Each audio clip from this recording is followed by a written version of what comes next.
kita akan membahas bagaimana titik entry itu kita tempatkan ya. Maka kita akan membahas berikutnya adalah terkait dengan entry, titik entry atau trigger. Jadi trigger ini kita tempatkan setelah proses memahami karakter candlenya, setelah kita melihat area pentingnya, support, resistance, retracement, range harian dan sebagainya. Setelah ketemu, baru nanti kita tempatkan titik entry-nya. Di mana entry-nya? Dalam entry ini hanya ada dua. Apakah nanti dia akan melanjutkan tren atau berbalik? Ini lanjut tren atau berbalik dari tren. Cuma ada ini. Trigger kita hanya ada dua. Apakah dia lanjut tren atau berbalik? Lanjut tren ini biasanya ditandai dengan break level, break support, break resistance. Ini yang biasanya kita tandai saat dia akan berlanjut. Kalau dia tidak mampu menembus area support atau resistennya, maka bisa jadi dia akan berbalik. Nah, berbalik ini lebih banyak ya, lebih banyak cirinya karena banyak sekali karakteristik yang harus kita pahami. Beda dengan lanjut, kalau lanjut hanya break level, sudah kelihatan nanti. Kalau berbalik ini ada beberapa petunjuk ya. Yang pertama dari penolakannya atau rejeksi. Yang kedua dari loss momentum atau kekuatan yang mulai berkurang. Ada rejeksi, adanya loss momentum. Kemudian bisa juga karena berada di puncaknya, di area support resisten itu sudah berat, artinya sudah mencapai titik jenuhnya, sehingga tidak ada rejeksi di sana, tidak ada penolakan, tidak ada pengurangan kekuatan, tapi tiba-tiba ada perubahan warna, ada perubahan warna. Maka ini juga bisa menjadi pertanda akan pembalikan, akan berbaliknya market. Ya, berbalik itu bisa hanya mencapai setengahnya atau bahkan menjadi permanen, jadi pembalikan sementara, atau bisa permanen. Pembalikan sementara itu namanya koreksi, pembalikan permanen itu namanya reversal. Jadi ketika mau berbalik, ini petunjuknya minimal ada dua, harus kita lihat. Yang pertama, apakah ada rejeksi? Kalau ada rejeksi, maka harus ditambah dengan konfirmasi warna, perubahan warna.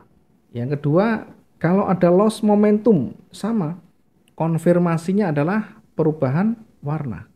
Bagaimana kalau tidak ada rejeksi, tidak ada loss momentum, hanya ada perubahan warna?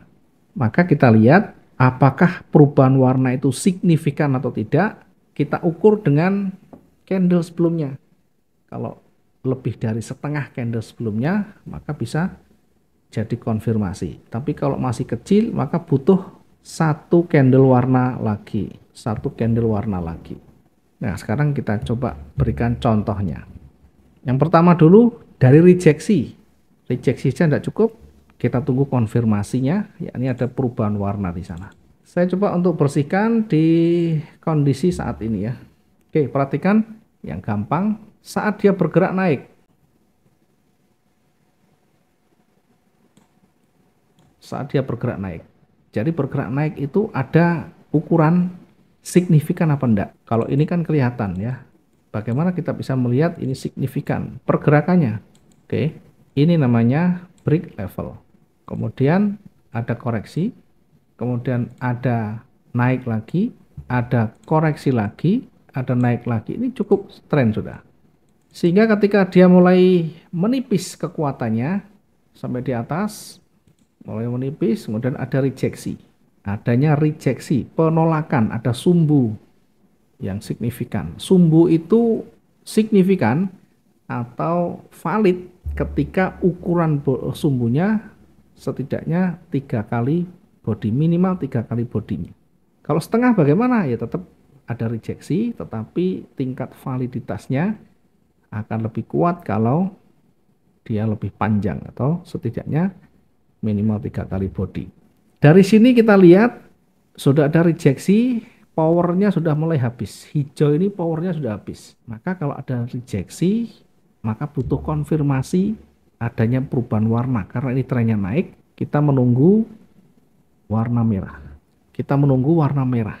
Kalau warna merah ini tidak signifikan, maka kita tunggu berikutnya. Ini hijaunya pendek, ada yang lebih panjang, maka dua candle ini kita gabungkan. Untuk apa? Untuk menguji kekuatan konfirmasinya. Ini saya contohkan hijau ya. Nah, kemudian kalau konfirmasinya ini merahnya kurang dari setengah, maka butuh satu konfirmasi candle merah lagi. Tapi kalau sudah minimal lebih dari setengah atau setengahnya, maka cukup untuk mengkonfirmasi akan perubahan tren. Sehingga kita bisa menempatkan posisi sell di sini. Nah, ini juga berlaku nanti di time frame M5 juga bisa, di M15 juga bisa. Jadi melihat triggernya bisa dengan time frame kecil sehingga peluangnya lebih banyak. Tapi targetnya diturunkan, target profitnya. Sell kita taruh di sini.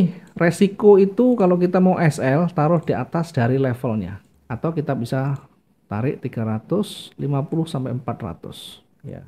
Kalau terlalu kecil bagaimana? Tidak masalah ya. Saat gini juga boleh. Kemudian targetnya ya harus lebih besar. Untuk rasio yang sehat harus lebih panjang dari resikonya. Apakah 1,5 atau 2 kalinya? Ya terserah nanti mana yang paling nyaman. Targetnya di situ saja. Ya, kalau sudah tercapai sudah, jangan menunggu sampai banyak enggak usah. Belajar kita konsisten mencari atau mengikuti aturan mainnya. Kalau targetnya tidak mau yang seperti ini kan kecil, misalkan hanya 300, saya pengen 600 ya enggak masalah. Pengen 600 misalkan. Nah, maka nanti harus siap floating lebih panjang lagi. Oke, ini dari rejeksi ya, dari rejeksi. Begitu juga nanti di saat dia turun ya, saat turun diperhatikan karakteristik candlenya yang terakhir. Kemudian yang kedua ada loss momentum. Loss momentum ini adalah momentum atau power yang berkurang, power yang mulai melemah. Power apa? Iya, terlihat trennya di mana. Kalau trennya naik berarti power buyer, power buy ya. Kalau dia turun power sell.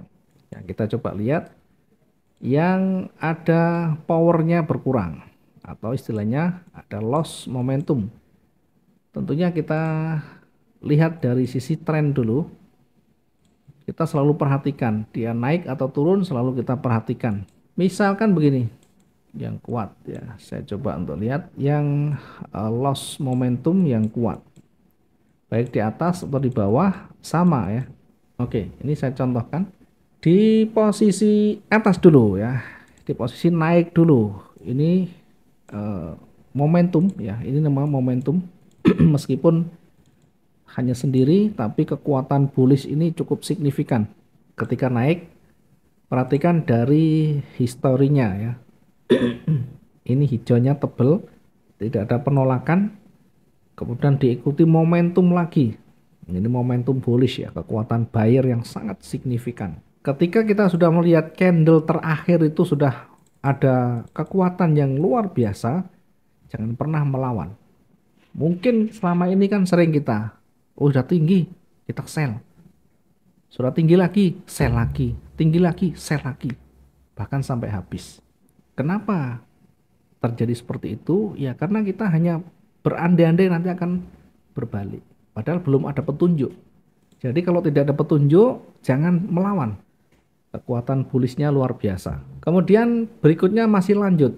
Powernya masih kuat. Masih punya momentum yang besar. Tetapi kalau kita bandingkan dengan sebelumnya yang jauh lebih besar, maka ini adalah penurunan momentum. Yang pertama ada penurunan momentum, loss momentum. Yang selanjutnya di sini ada rejeksi, penolakannya. Ini ada rejeksi. Meskipun tidak 2 kalinya, meskipun tidak 3 kali lipatnya dari bodinya, tetapi rejeksi ini menunjukkan hadirnya kekuatan seller. Dari momentum sudah mulai berkurang.